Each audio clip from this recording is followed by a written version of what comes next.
బండి గుద్దింది, మొన్న కారు గుద్దింది.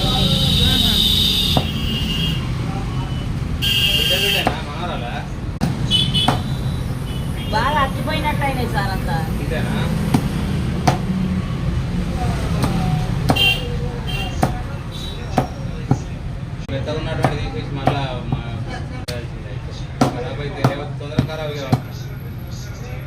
ఇది ఎండకే కాయ అంతా ఉడికిపోయింది అసలు.